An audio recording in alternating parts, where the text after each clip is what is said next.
सभी दोस्तों को नमस्कार। स्वागत है आप लोगों का आर.के.जी.एस classes.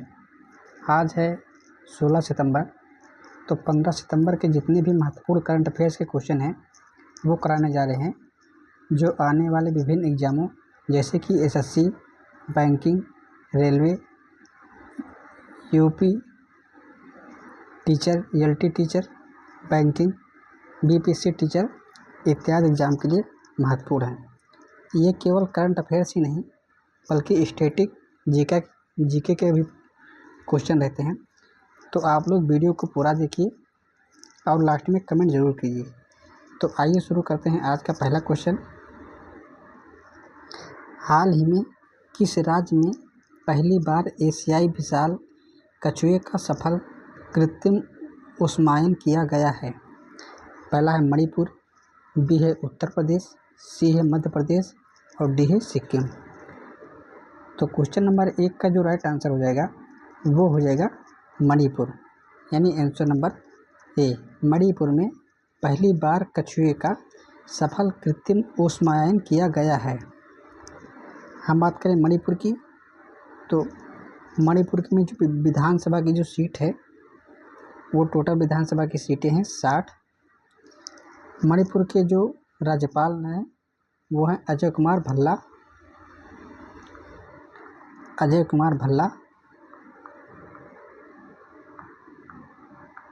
Manipur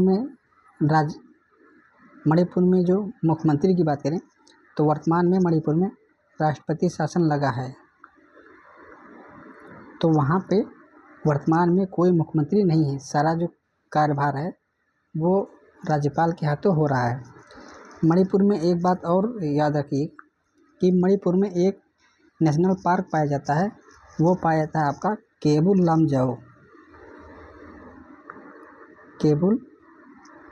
Lamjao national park पाया जाता है, जो कि फेमस है आपके संगाई हिरण के लिए फेमस है। अब केबुल लामजाओ की बात करें तो ये भारत का एकमात्र तैरता हुआ राष्ट्रीय उद्यान है। आइए देखते हैं क्वेश्चन नंबर 2। हाल ही में आदिवासी कलाओं के लिए दुनिया का पहला डिजिटल प्लेटफॉर्म लॉन्च किया गया है, इसका नाम क्या है? पहला है आदिवासी संस्कृति, बी है संस्कृति पोर्टल, सी है आदि संस्कृति और डी है इनमें से कोई नहीं। तो क्वेश्चन नंबर 2 का जो राइट आंसर हो जाएगा वो हो जाएगा आदि संस्कृति, आंसर नंबर बी। और ये लॉन्च किसने किया है, किस मंत्रालय के तहत ये लॉन्च किया गया है? जनजातीय कार्य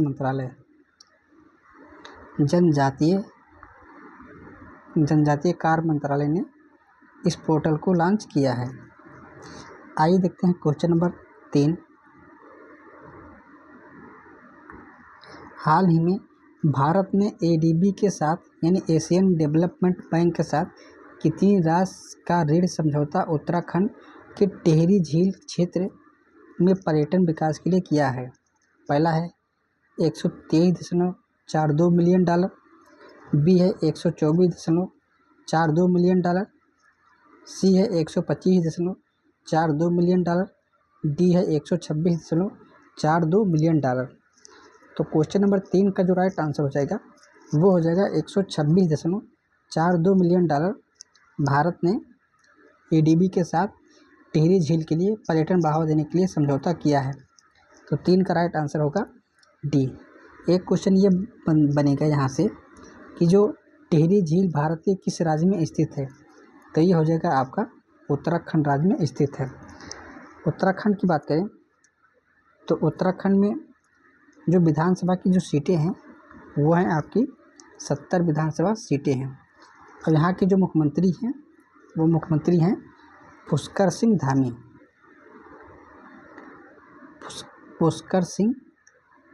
धामी उत्तराखंड के मुख्यमंत्री हैं।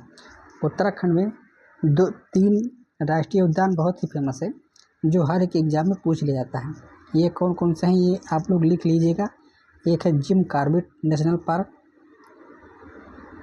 जिम कॉर्बेट नेशनल पार्क, दूसरा है Rajaji national park, Rajaji national park, और तीसरा है आपका नंदा देवी, नंदा देवी। तो ये 3 आप लोग लिख लीजिएगा, जिम कॉर्बेट, राजाजी और नंदा देवी राष्ट्रीय उद्यान या नेशनल पार्क जो है उत्तराखंड में स्थित है। आइए देखते हैं क्वेश्चन नंबर 4। हाल ही में 11वां Commonwealth parliamentary association CPA India region conference 2025 का कहाँ आयोजित हो रहा है? पहला है दिल्ली, बी है जयपुर, सी है बेंगलुरु और डी है कोलकाता। तो क्वेश्चन नंबर 4 का जो राइट आंसर हो जाएगा वो हो जाएगा बेंगलुरु में 11वां Commonwealth parliamentary association India region conference 2025 का आयोजन हो रहा है। तो बेंगलुरु की बात करें तो बेंगलुरु के लिए एक बहुत फेमस शब्द है या जिसके लिए प्रसिद्ध है, वो बहुत पूछा जाता है, हर एक एग्जाम में पूछा जाता है कि बेंगलुरु किस लिए प्रसिद्ध है। तो बेंगलुरु की बात करें तो भारत की सिलिकॉन वैली बेंगलुरु को कहते हैं। भारत की सिलिकॉन वैली जो है वो बेंगलुरु ही है। बेंगलुरु पड़ता कहाँ है? ये पड़ता है आपका कर्नाटक राज्य में। अब हम कर्नाटक की बात कर लें तो कर्नाटक के जो विधानसभा सीटें संख्या है वो है 224 विधानसभा की सीट संख्या है। यहाँ के जो मुख्यमंत्री हैं कर्नाटक के वो हैं सिद्धारमैया कर्नाटक के मुख्यमंत्री हैं। तो ये बात आप लोग लिख लीजिएगा कि भारत की सिलिकॉन वैली किसे कहते हैं? तो वो कहते हैं बेंगलुरु को। आइए देखते हैं क्वेश्चन नंबर 5। हाल ही में निम्नलिखित में से किस स्थान से भारतीय नौसेना ने INS अरावली का जला आवरण किया? पहला है जयपुर, बी है गुरुग्राम, सी है इंदौर और डी है अहमदाबाद। तो क्वेश्चन नंबर 5 का जो राइट आंसर हो जाएगा वो हो जाएगा आपका गुरुग्राम, आंसर नंबर बी। इसमें ऑप्शन आप लोग कन्फ्यूज हो जाएंगे अहमदाबाद, क्योंकि अहमदाबाद जो है वो अरब सागर से की जो कच्छ की खाड़ी है उसके पास है, लेकिन ये नहीं होगा, ये होगा आपका गुरुग्राम। तो ये बात आप लोग ध्यान में रखिएगा कि गुरुग्राम ही है जहाँ पे INS अरावली का जला अवतरण किया गया है। अब किया किसने है? ये किया है आपके दिनेश त्रिपाठी ने इसे जला अवतरण किया है। दिनेश त्रिपाठी हैं क्या? ये हैं नौसेना प्रमुख, भारतीय नौसेना के जो है प्रमुख हैं दिनेश त्रिपाठी। तो ये क्वेश्चन ये भी बनता है कि भारतीय नौसेना के वर्तमान प्रमुख कौन हैं? तो वो हैं आपके दिनेश त्रिपाठी। गुरुग्राम की बात करें तो गुरुग्राम का दूसरा जो नाम है वो है मिलेनियम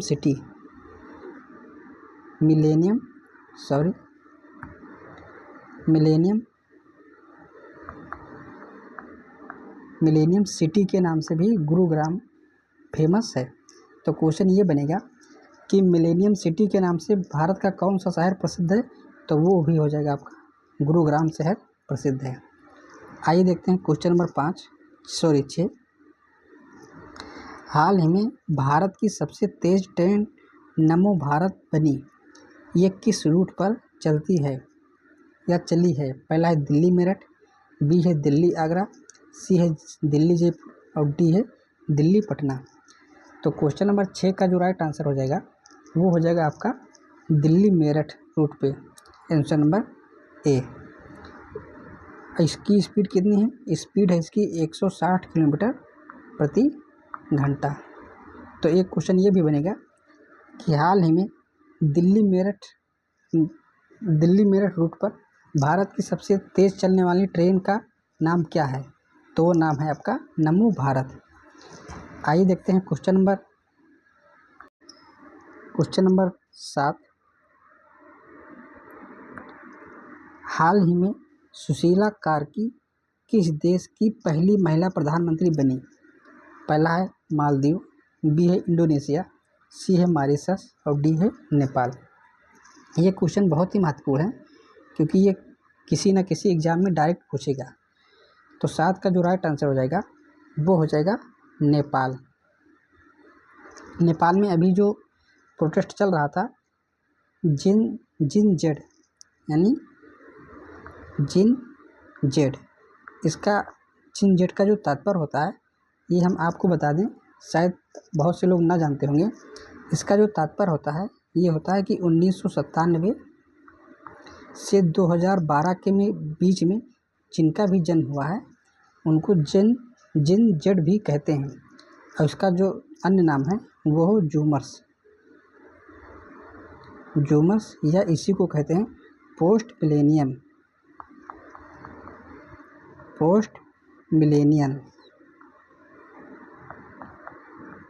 मिलेनियल्स।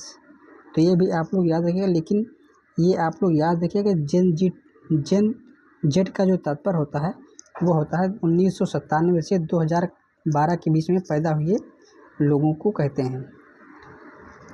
और इस्तीफा किसने दिया था नेपाल से? तो वो दिया था आपका KP शर्मा ओली। इनका भी नाम आप लोग याद रखिएगा क्योंकि ये वर्तमान में प्रधानमंत्री थे। तो जब जेन जेड प्रोटेस्ट चला तो इन्होंने इस्तीफा दिया, तो उनके स्थापना सुशीला कार्की को प्रधानमंत्री बनाया गया। आइए देखते हैं क्वेश्चन नंबर 8। निम्नलिखित में से कौन सा भारतीय राज्य वैश्विक आउटरीच के साथ ऐतिहासिक 10वें आयुर्वेद दिवस की मेजबानी करेगा? पहला है उत्तराखंड, बी है गोवा, सी है उड़ीसा और डी है गुजरात। तो क्वेश्चन नंबर 8 का जो राइट आंसर हो जाएगा वो हो जाएगा आपका गोवा, आंसर नंबर बी। हम गोवा की बात करें तो गोवा की जो राजधानी है वो है आपकी पणजी। गोवा में एक बहुत ही फेमस राष्ट्रीय उद्यान है, उसका जो नाम है वो हर एक एग्जाम में पूछ लिया जाता है। उसका नाम है महावीर वाइल्ड लाइफ सेंचुरी, यानी महावीर वाइल्ड लाइफ सेंचुरी जो है वो आपके गोवा राज्य में स्थित है। और एक बहुत ही फेमस नदी बहती है यहाँ पे, वो बहती है मांडवी या इसी को कहते हैं जुआरी। तो 3 बात याद रखिएगा कि मांडवी या जुआरी नदी गोवा में बहती है। दूसरी बात कि महावीर वाइल्ड लाइफ सेंचुरी किस राज्य में है? तो वो आपके है गोवा राज्य में स्थित है। आइए देखते हैं क्वेश्चन नंबर 9। हाल ही में विश्व के सबसे अमीर व्यक्ति कौन बने? पहला है बिल गेट्स, बी है एलन मस्क, सी है मार्क जुकरबर्ग, डी है लैरी एल्सन। तो क्वेश्चन नंबर 9 का जो राइट आंसर हो जाएगा वो हो जाएगा लैरी एल्सन, यानी आंसर नंबर डी। इनकी जो नेटवर्थ हो गई टोटल वो हो गई है 101 अरब डॉलर के पार हो गई है। तो ये कभी कभी पूछ लेगा कि उनकी संपत्ति कितना है, तो वो है 101 अरब डॉलर। अब ये हैं कौन? ये हैं आपके ओरेकल सॉफ्टवेयर कंपनी के मालिक हैं। ओरेकल जो सॉफ्टवेयर कंपनी आती है उनके ये मालिक हैं। आइए देखते हैं क्वेश्चन नंबर 10। हाल ही में राष्ट्रीय वन शहीद दिवस 2025 कब मनाया गया है? पहला 12 सितंबर, बी है 11 सितंबर, सी है 10 सितंबर और डी है 9 सितंबर। तो क्वेश्चन नंबर 10 का जो राइट आंसर हो जाएगा वो हो जाएगा 11 सितंबर को राष्ट्रीय वन शहीद दिवस मनाया गया। इसकी जो शुरुआत हुई थी वो हुई थी 2013 से, और इस वर्ष की जो थीम है 2025 की वो है शहीदों को याद करें, शहीदों को याद करें,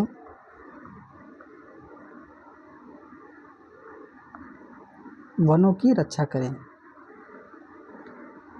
वनों की रक्षा करें। आइए देखते हैं क्वेश्चन नंबर 11। निम्नलिखित में से कौन सा मंत्रालय राष्ट्रीय पहल ज्ञान भारतम का शुभारंभ करेगा? पहला है पर्यावरण मंत्रालय, बी है गृह मंत्रालय, सी है संस्कृति मंत्रालय और डी है शिक्षा मंत्रालय। तो क्वेश्चन नंबर 11 का जो राइट आंसर हो जाएगा वो हो जाएगा संस्कृति मंत्रालय। और उसका जो उद्देश्य है वो है भारत की जो विशाल पांडुलिपि है उसका डिजिटलीकरण और संरक्षण करना। आइए देखते हैं क्वेश्चन नंबर 12। निम्नलिखित में से कौन सा शहर स्वच्छ वायु सर्वेक्षण 2025 में शीर्ष स्थान पर रहा? पहला है इंदौर, बी है चंडीगढ़, सी है जबलपुर, डी है कोहिमा। तो क्वेश्चन नंबर 12 का जो राइट आंसर होगा वो हो जाएगा इंदौर जो है 2025 में भी स्वच्छ रैंकिंग में प्रथम स्थान पर है। और दूसरे स्थान पर जो है वो है जबलपुर। जबलपुर ये भी आपका मध्य प्रदेश में स्थित है। और तीसरे स्थान की बात करें तो तीसरा जो स्थान है वो है आगरा और सूरत। एक साथ आगरा और सूरत को एक साथ तीसरा स्थान प्राप्त हुआ है। तो पहला है इंदौर, दूसरे स्थान पर जबलपुर, डी है आगरा और सूरत। ये किस श्रेणी में है? ये हैं आपके श्रेणी प्रथम, यानी प्रथम कैटेगरी जो है 10 लाख से ऊपर जनसंख्या वाली है। यानी यहाँ के शहरों की जनसंख्या 10 लाख से ऊपर रहती है। उसकी बात करें तो 3 से 10 लाख की श्रेणी में, यानी 3 से 10 लाख की श्रेणी में कैटेगरी 2 की बात करें तो इसमें है आपका अमरावती प्रथम, उसके बाद में है दूसरे नंबर पर झांसी और मुरादाबाद एक साथ, झांसी और मुरादाबाद एक साथ, और तीसरे स्थान पर है अलवर राजस्थान। तो एक याद रखिएगा, 10 लाख से अधिक श्रेणी में इंदौर, दूसरे पे जबलपुर, तीसरे पे आगरा और सूरत। आइए देखते हैं क्वेश्चन नंबर 13। हाल ही में विश्व का पहला सिरेमिक कचरे से बना पार्क अनोखी दुनिया निम्नलिखित में से किस भारतीय राज्य में स्थापित किया गया है? पहला है गुजरात, बी है आंध्र प्रदेश, सी है उत्तर प्रदेश और डी है मध्य प्रदेश। तो क्वेश्चन नंबर 13 का जो राइट आंसर हो जाएगा वो हो जाएगा उत्तर प्रदेश। उत्तर प्रदेश की बात करें तो यहाँ पे लोकसभा की जो सीट है वो टोटल है 80 और विधानसभा की जो सीट है वो है आपकी 403। विधान परिषद की सीट है वो टोटल है 100। तो इतनी बातें मोटी मोटी याद रखिए। एक यहाँ पे राष्ट्र जो है वो है दुधवा राष्ट्रीय उद्यान। दुधवा राष्ट्रीय उद्यान भारत के उत्तर प्रदेश राज्य में स्थित है और यह है कहाँ? यह है लखीमपुर खीरी। लखीमपुर खीरी में स्थित है। आइए देखते हैं क्वेश्चन नंबर 14। निम्नलिखित में से किस राज्य में देश की पहली बांस आधारित बायो रिफाइनरी खोली जाएगी? पहला है उत्तर प्रदेश, बी है बिहार, सी है अरुणाचल प्रदेश और डी है असम। तो क्वेश्चन नंबर 14 का जो राइट आंसर हो जाएगा वो हो जाएगा असम में देश की पहली बांस आधारित बायो रिफाइनरी खोली जाएगी। आइए देखते हैं क्वेश्चन नंबर 15। हाल ही में किस देश में पहले विदेशी अटल नवाचार केंद्र का शुभारंभ किया गया है? पहला है इंग्लैंड, बी है यूएई, सी है कुवैत और डी है अमेरिका। तो क्वेश्चन नंबर 15 का जो राइट आंसर हो जाएगा वो हो जाएगा आंसर नंबर बी। आइए देखते हैं क्वेश्चन नंबर 16। हाल ही में जारी वर्ल्ड टैलेंट रैंकिंग 2025 में कौन शीर्ष पर रहा? पहला है आइसलैंड, बी है स्विट्जरलैंड, सी है लग्जमबर्ग और डी है हांगकांग। तो क्वेश्चन नंबर 16 का जो राइट आंसर हो जाएगा वो हो जाएगा स्विट्जरलैंड, आंसर नंबर बी। बात करें स्विट्जरलैंड की तो इसकी जो राजधानी है वो है राजधानी बर्न। इसकी जो मुद्रा है वो है स्विस फ्रैंक। स्विस फ्रैंक जो है स्विट्जरलैंड की मुद्रा है। तो आज के लिए इतना ही। आप लोग वीडियो को लाइक कीजिए, शेयर कीजिए और चैनल को सब्सक्राइब कीजिए। कल फिर मिलेंगे, तब तक के लिए नमस्कार, जय हिंद, वंदे मातरम।